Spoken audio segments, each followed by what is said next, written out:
The cage was small enough that the girl inside could not straighten her back. Rust ate the bars, and a chain rattled when she shifted. Her face was shadowed, but her eyes, wide, dark, and unblinking, followed Asa Reed the moment he stepped into the livery.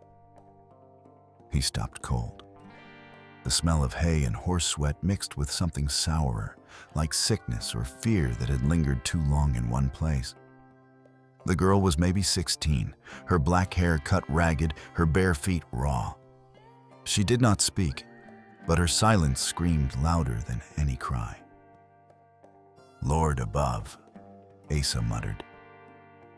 He was a drifter, half a cowboy and half a mistake, a man who'd buried too many things along the trail.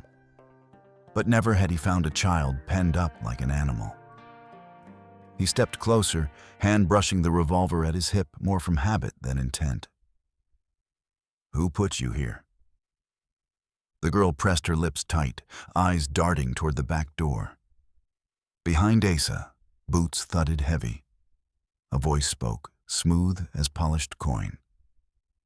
"Best step away from that cage, Mr. Reed." Asa turned. Banker Harlan Caldwell stood in the lantern glow, coat immaculate, silver watch chain gleaming. His face was pale, almost pleading, though his words carried authority. "That girl is not yours to free," Caldwell said. "She's diseased. Dangerous. You open that lock, you doom her, and yourself both." Asa frowned. "She don't look dangerous. She looks hungry." Caldwell's jaw worked. His polished shoes sank slightly in the straw as he stepped closer, lowering his voice. "I'm begging you, Reed. Leave her be. For your sake. For the town's sake." The girl's fingers curled through the bars. Her gaze locked on Asa, a silent plea that cut deeper than Caldwell's words. The banker's tone softened to a whisper. "You don't understand what hangs on this cage." Asa did not move. Dust motes spun in the lamplight. The girl's breath rattled like paper, and Caldwell's eyes glistened with a fear too carefully hidden for a man of his stature. The livery seemed to hold its breath, waiting to see whether Asa Reed would obey the richest man in town, or the silent eyes of the girl in the cage. Asa Reed did not move at first. His fingers twitched near the colt, but his eyes stayed on the girl. She clutched the bars harder, knuckles white against rust, lips parting like she wanted to speak and couldn't. Banker Caldwell dabbed his forehead with a folded kerchief. "You've no idea what you're tangling with. That cage isn't mine. It belongs to the committee. Men of this town, men you don't want against you." Asa's jaw tightened. "Funny. Looks like you got the only key on your watch chain." Caldwell's eyes flickered. His hand closed instinctively on the chain at his vest pocket, and Asa knew he'd hit the mark. The banker's voice cracked just a hair.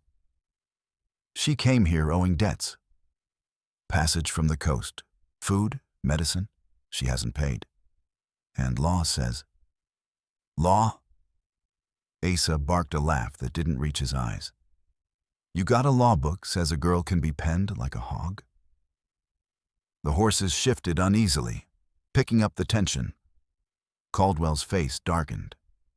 "You don't understand. She was brought by the railroad men. The sheriff signed the order. The preacher blessed it as God's will. I'm the one begged for her to be kept alive." His eyes darted to the girl, then back to Asa. "I don't want her blood on my hands. Or yours."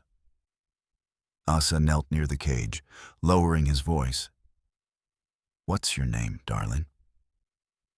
The girl's lips trembled. At last, a whisper escaped. "Maylin." Her accent was soft, her words careful, but they carried more truth than all of Caldwell's smooth talk. Asa's gut clenched.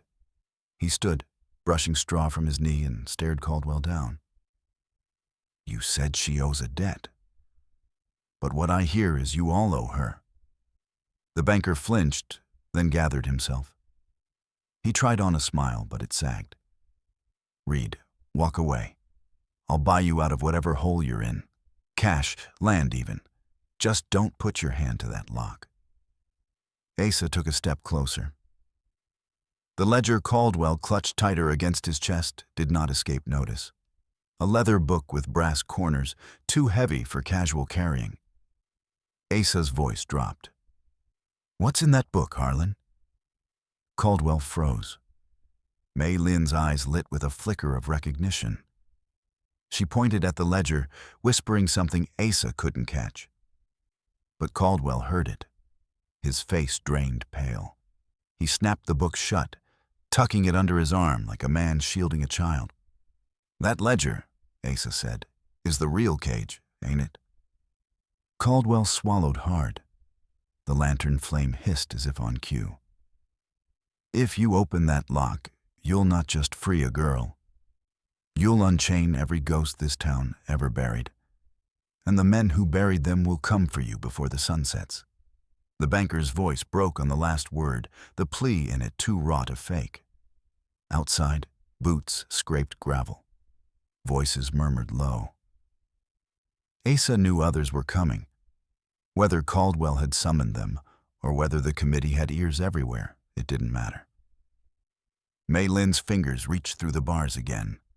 Asa's chest burned with the weight of choice. Behind him, the door creaked open. Sheriff Dunn's silhouette filled the frame, star glinting, hand resting easy on his revolver. "Well now," the sheriff drawled. "Looks like our drifter found something that don't belong to him." Sheriff Dunn's boots thudded slow across the livery floor. Each step measured like a judge crossing to the gallows. His star caught the lantern light, and his hand never strayed far from the butt of his Colt. "Afternoon, Reed," the sheriff said, voice too casual. "Heard you been poking around where you ain't invited." Asa's back stiffened, but he didn't step aside. "I was looking for a place to water my horse. Instead, I found a girl in a cage." Dunn's eyes flicked to Caldwell, who shifted nervously. "That true, Harlan?" Caldwell cleared his throat. "Sheriff, I tried to explain. She's here on debt. The committee—" "Don't need defending by your tongue." Dunn cut him off. His gaze landed on Asa again. "This town runs on order. Order keeps us fed, keeps the trains stopping, keeps men paid. That girl in the cage?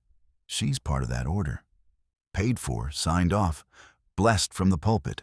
You meddle, and you're meddling with all of it." Mei Lin pressed her face to the bars. Her whisper carried. "Please." Asa felt it knife through him. He looked at Dunn, then at Caldwell, clutching his ledger like a lifeline. "Funny," Asa said, voice low. "But seems to me order that needs a cage for a child ain't order worth keeping." The sheriff's eyes narrowed. "That ledger stays closed. That lock stays shut. You saddle up and ride on, Reed, and maybe you live to see another horizon." Something in Caldwell broke then. His voice cracked. "Asa, please. You don't know what's written in this book. Names, dates, payments. Every soul in this town is bound up in it. If she goes free, the whole thing burns. You'll have blood in the street." Asa's hand twitched near his revolver. Maybe blood's what it takes. For a heartbeat, no one moved. The horses stamped nervously. Dust drifted in the golden shaft of light from the door. Then Mei Lin whispered again, this time not "please," but a word Asa barely understood. "Key." She pointed, not at Caldwell, not at Dunn, but at the straw near the water trough. Asa's eyes followed. A glint of brass winked there, hidden, forgotten. Dunn noticed too. His hand dropped toward his Colt. "Don't," the sheriff warned. But Asa was already moving. He dove, rolled in the straw, snatched the key. Bullets cracked. The first tore splinters from the trough, the second whined past his ear. He hit the cage, jammed the key in the lock. Metal shrieked. The door flew open. Mei Lin stumbled out, weak but fierce, eyes blazing with sudden fire. She clutched Asa's sleeve and hissed one word that chilled him deeper than the gunfire still echoing. "Others." Caldwell staggered back, Ledger trembling in his arms. "God help us," he whispered. "She knows." Asa turned, heart hammering. "Others where?" But Mei Lin only pointed east, toward the rail yard, where shadows moved and the faint clink of chains drifted on the wind. The word others hung in the livery like a curse. Asa's gut twisted. The rail yard, of course. He had seen freight cars shuttered tight, padlocked even when empty. He thought it greed or caution. Now he knew better. Sheriff Dunn leveled his Colt. "Step away, Reed. Put her back in the cage." Mei Lin shrank behind Asa, her fingers clutching his sleeve. Caldwell's face glistened with sweat. "Sheriff," he stammered, "if she's free, if the ledger's opened, they'll know I failed." Dunn's eyes were cold iron. "You already failed, Harlan. Only question left is whether you hang with us or with him." Asa's hand hovered near his revolver, but he didn't draw. "You got chains on children, Sheriff." "How many?" Dunn's jaw worked, but he said nothing. Mei Lin tugged Asa's arm, whispering fast. Mandarin syllables mixed with broken English. Asa caught enough. 6, maybe 7. Train. Tomorrow. The weight of it hit him like a hammer. This girl wasn't alone. She was one of many. And tomorrow, the rest would vanish down the tracks like cattle. Gunfire outside shattered the thought. Windows broke. Straw flew. Asa shoved Mei Lin flat and rolled to cover. Voices barked orders. Committeemen had come. Caldwell dropped to his knees, clutching the ledger like it might shield him. "Please, Asa," he begged, voice high with panic. "Give me the book. Put the girl back. I can fix this. I can balance the accounts." Asa snarled. "You think this is numbers? These are lives." Smoke filled the livery as lanterns toppled. Dunn fired once more, grazing Asa's shoulder before bolting for the back door. The committee was closing in. Mei Lin clutched Asa's sleeve tighter. "We run," she whispered. But Caldwell, pale and trembling, reached out with a shaking hand. "If you go east to the yard, you'll face the whole committee. They'll kill you before you touch a lock." His eyes darted between Asa and the girl. "Let her go. Please. If you save her, the others will suffer worse. They'll make an example." Asa stared at him, fury boiling. "So you'd rather keep one cage to hide the rest?" The banker's voice cracked, his mask slipping at last. "You don't understand. I had a daughter. She died. I begged the committee not to bring these children here. They wouldn't listen. So I keep the books. I beg for mercy where I can. It's all I can do."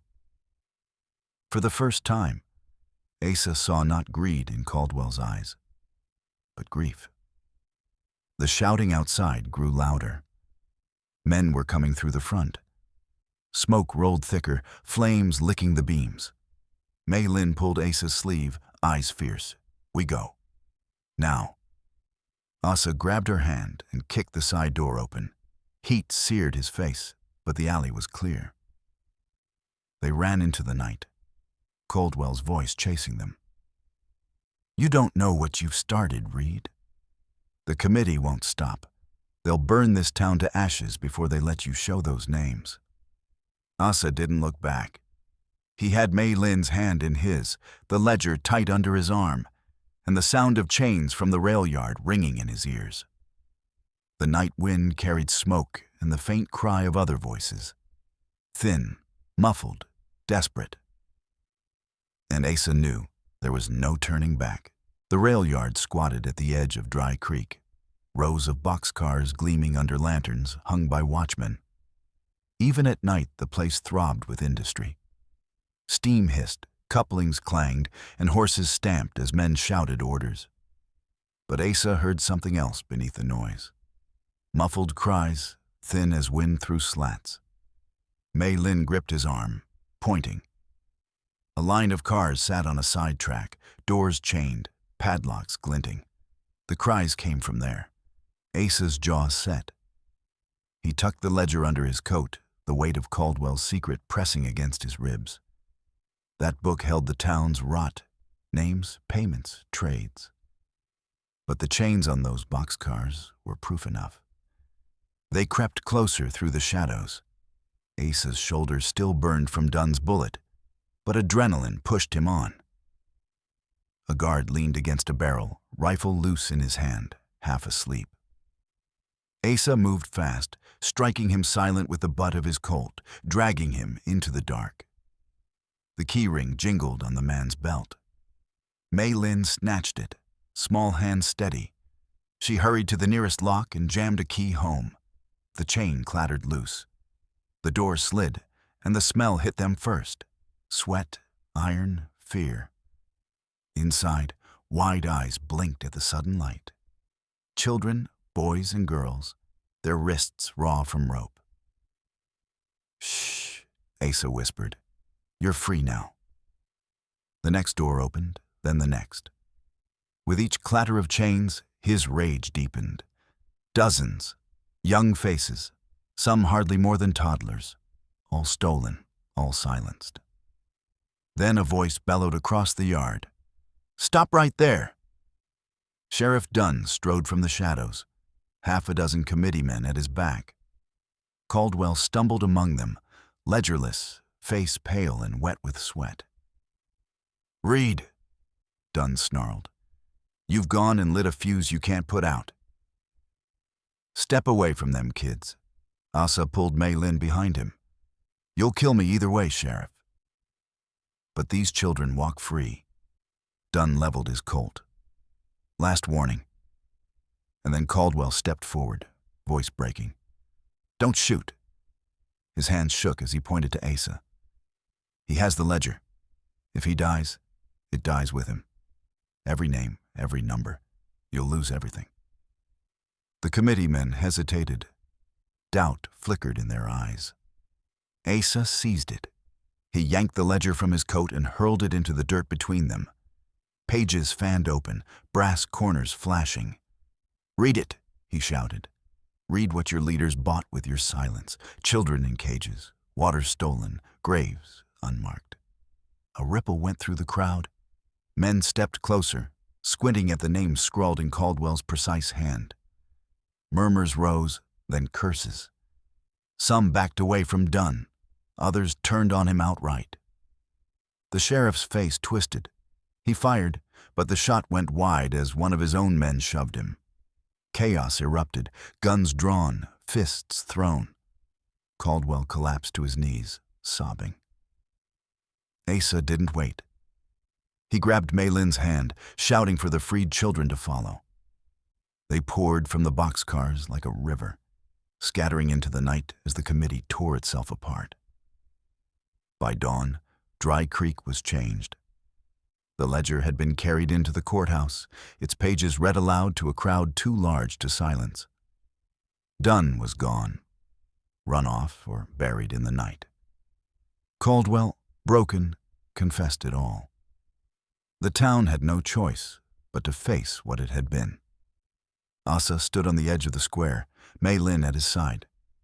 She looked up at him, eyes no longer wide with fear, but bright with defiance. She whispered one word, steady and clear. "Free." Asa tipped his hat, heart heavy but fierce. Ain't no banker alive can buy that back. The fire guttered as bucket lines prevailed. Smoke cleared, leaving the ranch house scarred but standing. Jonah leaned against its wall, coughing, the ledger clutched to his chest. Eliza knelt beside him. Soot streaked on her cheek, eyes burning with something more than smoke. "You've done it," she said. "No," Jonah whispered, voice raw. "She did." His eyes lifted to the attic window, the jagged square where boards hung loose. For a moment, through smoke and twilight, he thought he saw a small figure there. A girl with a catalog page clutched in one hand. Her bare feet clean at last. Then the vision faded, leaving only the sound of wind through broken wood. The townsfolk turned to Jonah, demanding what came next. Trial, punishment, truth in daylight. He looked to Eliza, then back at the house. "We open every ledger. We follow every tube. No more salt circles to hide our shame." The people nodded, murmurs swelling into resolve. For the first time, Dry Creek seemed ready to bear its own weight. As night fell, Jonah stood on the porch of the Dollar House, the crowd dispersing, the guilty bound. The house no longer felt empty. It felt like a witness finally heard. He touched the beam scarred by June's loop, whispering, "You're free now." Behind him, Eliza's hand found his shoulder, steady as bedrock. Together they faced the darkened prairie, knowing dawn would bring reckoning.